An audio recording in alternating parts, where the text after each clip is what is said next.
হৃদযন্ত্রের উপর কার্যকরী কিছু প্লান্ট মেডিসিনের কথা বলি, যাদেরকে এক কথায় কার্ডিও অ্যাক্টিভ প্লান্ট মেডিসিন বলা যায়। এর মধ্যে প্রধান এবং পরিচিত মেডিসিনগুলোর মধ্যে রয়েছে যেমন ক্রেটেগাস অক্স mother tincture, convallaria majalis mother tincture, adonis vernalis mother tincture, terminalia অর্জুনা মাদার টিংচার। এর মধ্যে টার্মিনালিয়া অর্জুন এবং ক্রেটেগাস অক্স এই দুটোর কথা আমরা প্রায়শই শুনে থাকি।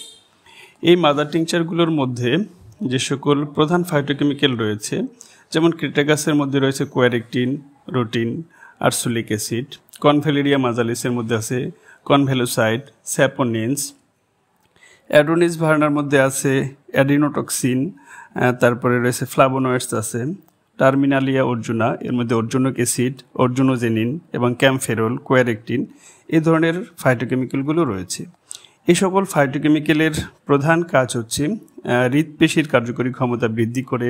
এছাড়াও যদি করোনারি ব্লক থাকে কিংবা কারো অনিয়মিত হৃদস্পন্দন, বিশেষ করে ব্রাডিকার্ডিয়া বা ট্রাকিকার্ডিয়া থাকে, কারো ক্ষেত্রে প্যানিক অ্যাটাক দেখা যায়, এ ধরনের ছোটোখাটো যে কোনো হৃৎপিণ্ডের সমস্যার ক্ষেত্রে এই ঔষধগুলো নিয়মিত সেবন করলে চমৎকার ফলাফল পাওয়া যায়। এবং অর্জুন এবং ক্রেটেগাস এই মাদার টিংচারগুলো সুস্থ অবস্থায়ও অল্প পরিমাণে নিয়মিত সেবন করা যায়। সেই ক্ষেত্রে হৃৎপিণ্ডের কার্যকরী ক্ষমতা অটুট থাকে।